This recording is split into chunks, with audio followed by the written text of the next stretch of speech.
نحمده ونصلي على رسوله الكريم أما بعد فأعوذ بالله من الشيطان الرجيم بسم الله الرحمن الرحيم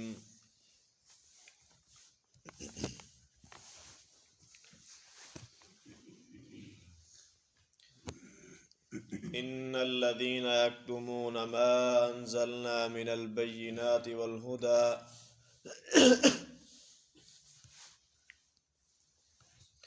من بعد ما بيناه للناس في الكتاب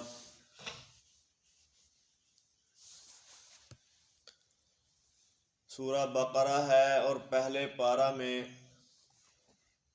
بنو اسرائیل کا تذکرہ چلتا آ رہا ہے۔ اس کے بعد پھر ابراہیم علیہ السلام کی آزمائش کا تذکرہ، پھر ان کا بیت اللہ کو بنانا، پھر اسی طرح بیت اللہ کو مسلمانوں کے لیے اللہ کا قبلہ بنانا، پھر یہود کا اور مشرکین مکہ کا مسلمانوں پر جو اعتراضات تھے ان کا رد کرنا، اور اس کے بعد اب یہاں بھی تذکرہ یہود کا چل رہا ہے۔ اللہ رب العزت شاہ فرماتے ہیں بے شک وہ لوگ یکتمون ما انزلنا من البینات والہدی، بے شک وہ لوگ جو چھپاتے ہیں اس چیز کو جسے ہم نے نازل کیا، من البینات والہدی، واضح دلائل میں سے، والہدی اور ہدایت میں سے، من بعد اس کے، ما بیناہ للناس فی الکتاب، کہ اسے ہم نے لوگوں کے لیے کتاب میں واضح کر دیا۔ کتاب میں اللہ رب العزت نے واضح دلائل بھی دیے اور ہدایت بھی بیان کی، لیکن یہود علماء کی اللہ رب العزت نے وہ روش بیان کی جو ان میں پائی جاتی تھی کہ وہ حق کو اور واضح دلائل کو چھپاتے ہیں۔ انہوں نے رسول اللہ صلی اللہ علیہ وسلم کے جو اوصاف تورات میں بیان ہوئے تھے ان کو چھپایا۔ اس سے پہلے بھی وہ تورات کے کئی احکامات کو چھپا ڈالتے، کئی احکامات کو اللہ رب العزت نے فرمایا کہ وہ بیچ ڈالتے، جیسا کہ یعنی تھوڑی قیمت کے عوض حق چھپا دیتے، جو درست فتویٰ ہوتا، جو حق کے عین مطابق ہوتا وہ فتویٰ نہ دیتے۔ اسی طرح رسول اللہ صلی اللہ علیہ وسلم کے زمانہ میں جب اللہ کے رسول نے یہود سے اس چیز کو دریافت کیا کہ کیا تمہاری کتابوں میں زنا رجم کا تذکرہ موجود ہے، تو کہنے لگے نہیں، ہم تو تورات میں رجم کا تذکرہ نہیں پاتے۔ اللہ کے رسول نے کہا چلو اپنی تورات لے کر آؤ۔ تورات منگوائی گئی۔ جب یہودی عالم ربی وہ پڑھنے لگا تورات کو، تو جہاں رجم کا تذکرہ تھا اس نے اس کے اوپر ہاتھ رکھا، اس سے جہاں ہاتھ رکھا اس سے پیچھے کا مقام پڑھا، اس سے آگے کا مقام پڑھا۔ تو مجلس میں عبداللہ بن سلام بھی بیٹھے ہوئے تھے رضی اللہ عنہ، جو یعنی مسلمان ہونے سے پہلے یہودی عالم تھے، بہت بڑے عالم تھے۔ کہنے لگے اللہ کے رسول اس سے کہیے ہاتھ اٹھا۔ ہاتھ اٹھایا تو نیچے رجم کا تذکرہ موجود تھا۔ کئی احکامات کو جو تورات میں بڑے واضح موجود تھے، صریح نصوص تھیں، ان کو انہوں نے چھپا ڈالا۔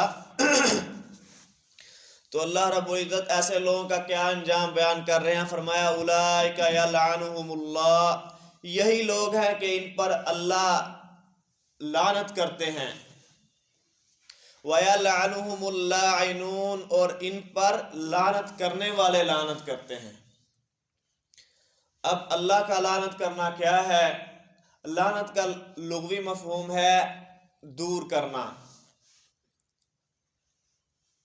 اللہ رب العزت کا لعنت کرنا یہ ہے کہ اللہ کسی کو اپنی رحمت سے محروم کر دیں، اپنی رحمت سے دور کر دیں۔ اور رہے یلعنہم اللاعنون، وہ لاعنون کون ہیں، لعنت کرنے والے کون ہیں؟ وہ لعنت کرنے والے یعنی جن و انس ہیں، فرشتے ہیں۔ اب ان کی لعنت وہ اللہ کی رحمت سے دوری کی دعا ہے۔ یعنی کہ اللہ اسے اپنی رحمت سے دور کر دے. یہ جو دعا ہے یہ بھی کیا ہے؟ لعنت ہے. اور انسانوں کی لعنت یہ ہے اِلَّا الَّذِينَ تَابُوا. اب قرآن کا اسلوب بڑا شاندار جاندار. قرآن عدل کی کتاب ہے. یہ نہیں کہا کہ سارے حق چھپاتے ہیں سب پر لعنت ہے، کہا اِلَّا الَّذِينَ تَابُوا. ہاں لعنت ان لوگوں پر ہے جو چھپاتے ہیں، جن کا کام کتمان آیات ہے. اِلَّا الَّذِينَ تَابُوا، ان لوگوں کے سوا جنہوں نے توبہ کی. جن لوگوں نے توبہ کر لی ان پر اللہ کی لعنت نہیں ہے. وَأَصْلَحُوا، اور انہوں نے اصلاح کا کام کیا. وَبَيَّنُوا، جو حق چھپاتے تھے پھر اس حق کو توبہ کر کے لوگوں کے لیے بیان بھی کیا. فَأُولَٰئِكَ أَتُوبُ عَلَيْهِمْ، یہی لوگ ہیں جن کی توبہ میں قبول کرنے والا ہوں. جن لوگوں کی میں توبہ قبول کرتا ہوں یہی لوگ ہیں. وَأَنَا التَّوَّابُ الرَّحِيمُ، اور میں بہت توبہ قبول کرنے والا، بہت ہی رحم کرنے والا ہوں. اب ان لوگوں سے یعنی جو اللہ رب العزت نے یہاں استثناء کیا اِلَّا الَّذِينَ تَابُوا کہہ کر، یہ لوگ کون ہیں؟ اس سے کئی لوگ مراد ہیں اہل کتاب کے، جیسا کہ عبداللہ بن سلام ہیں رضی اللہ عنہ، اسی طرح صہیب رومی ہیں، اور دیگر اہل کتاب جو اللہ کے رسول صلی اللہ علیہ وسلم پر ایمان لے آئے.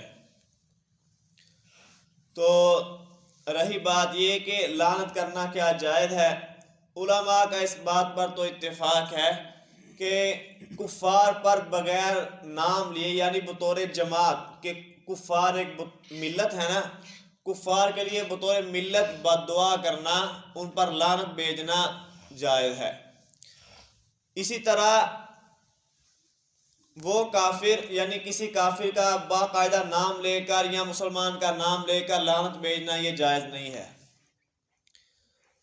اسی طرح اس بندے کا جو ایک کافر مر چکا ہے، جو اپنی زندگی میں اسلام نہیں لایا ہے، ایک کافر ہے، مرا ہی کافر ہے، اس پر بھی لعنت بھیجنا جائز ہے، ورنہ لعنت بھیجنا جائز نہیں. ان الذین کفروا وماتوا وہم کفار، بے شک وہ لوگ جنہوں نے کفر کیا، وماتوا، اور وہ مرے اس حال میں کہ وہ کافر ہی تھے.